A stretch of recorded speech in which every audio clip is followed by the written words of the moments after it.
Turn it up, let it blast.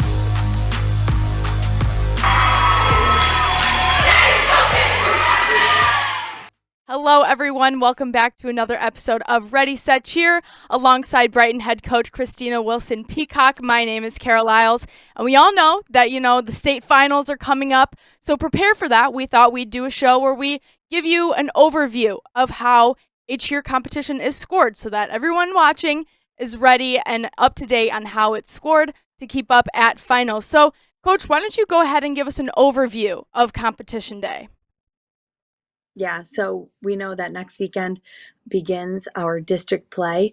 So from there, it's rocking and rolling all the way through the MHSAA tournament season. So everybody's gearing up, ready to go, and really fine tuning the details in terms of score sheets and how to maximize their scores. So you're looking at 3 different rounds. Every team competes in 3 different rounds. And each round has its own set of categories that they are scored on out of tenths of a point. So you're really fun for every one of those little point ones that kind of come with it.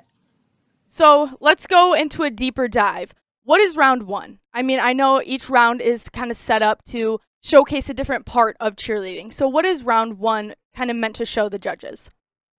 Yeah, round 1 is jump round, basically. You're out there to put out your best choreography, your unique movements in terms of, your body movements, your arms, your swings, your ripples, your floor movements in terms of floor mobility. You're looking at categories for that round. You have 2 jumps that are scored out of 10. They all have to be performed in unison by every single competitor at the same time in the same direction. And again, that gets scored out of 10. You choose what 2 jumps that they would like to perform. You are scored on vocals in round 1. How loud are you? How clear are you? Is what you're saying meaningful? Do they feel the heart behind what you're saying? They're looking for clarity, inflection, and volume related to vocals. You're looking at floor mobility. Teams have to have 5 floor movements, so a total of 6 formations. You'll see teams that do the minimum and kind of get off the mat, and then you'll see teams who are out there doing 8, 9, 10 different floor movements and using the ability to move about the floor as part of their visual picture that they're creating. You have team coordination, your timing, your hit, you have execution in terms of, is everything put in the right place? Can you hit a high V properly? Can you land those jumps and be super tight? And, are you executing what you are doing very, very well? And then you have a general impression score that your judges are giving you. There's also a difficulty in variety. There's different levels of movements for you to do in order for you to max out and get them. Doing high clap, low V clap. Are you doing ripples? Are you doing swings? Are you doing additional jumps, additional formation changes? Kind of that whole big picture goes in. Last, we talked about the wow factor, right? Can you give the judges that wow factor that makes them think, oh my God, I would love to see that again? Round 1, there are some teams that get extremely creative and you really get that, whoa, that was really, really cool. And it's so crazy, watching a cheer competition, you're like, that is so impressive. Just watching them be able to move so in sync, and you don't really know all that goes into it until you sit down and look at how it's scored, and everything, like you said, is down to the 10th of a point. I mean, it is just so close through all of these rounds, how insanely close you can become. Yeah, and really, how different ways can you move your body? Like put your arms and legs into your body in different positions.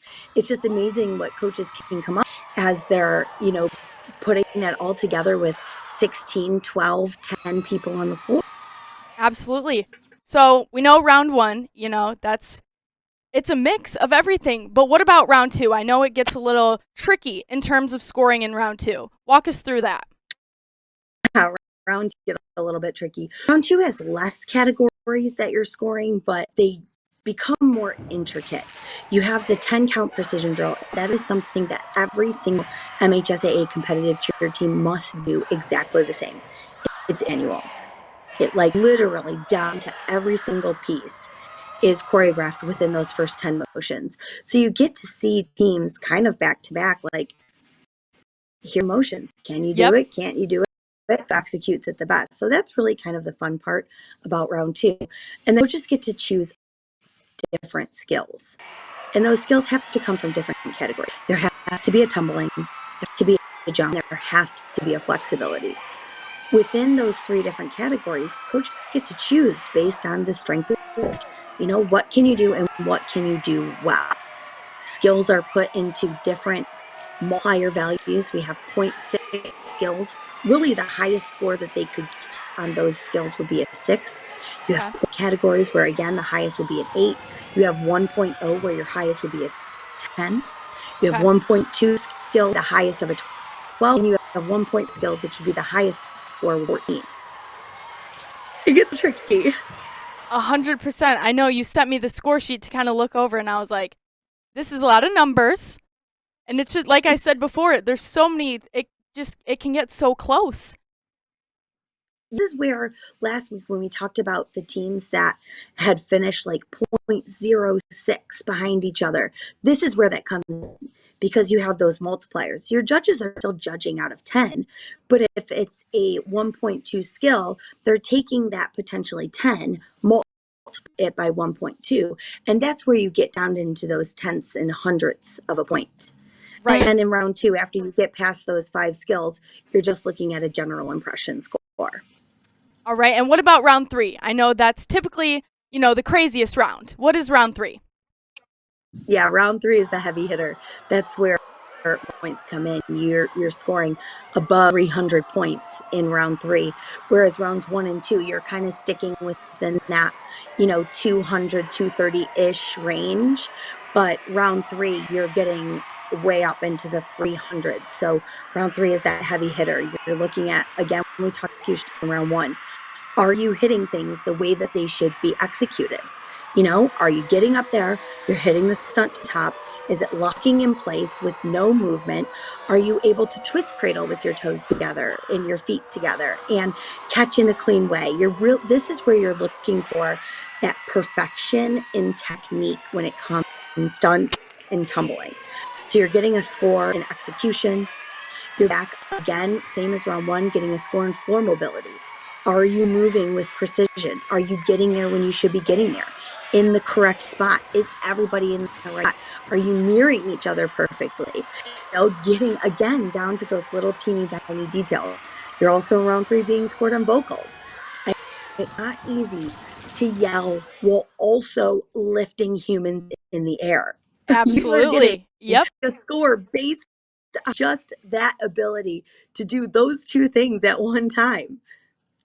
All right, well, this wraps up this episode of Ready, Set, Cheer. But, Coach, I know we've got some super exciting things happening. What are we going to look at next week? Yeah, so this is our last big weekend of invitationals before we head into tournament play. Starting next Friday and Saturday, we have the MHSAA District Tournament. So you're going to see teams competing all over the state. The sense for everyone to kind of prove what they've been doing all season and take one of those top spots at districts to move weekend. All right, Coach, thanks so much. That is all we have for you this week. Thank you so much for watching, and we'll see you all next week. Ready, Set, Cheer, presented by Lawrence Technological University. Visit ltuathletics.com and recruit yourself.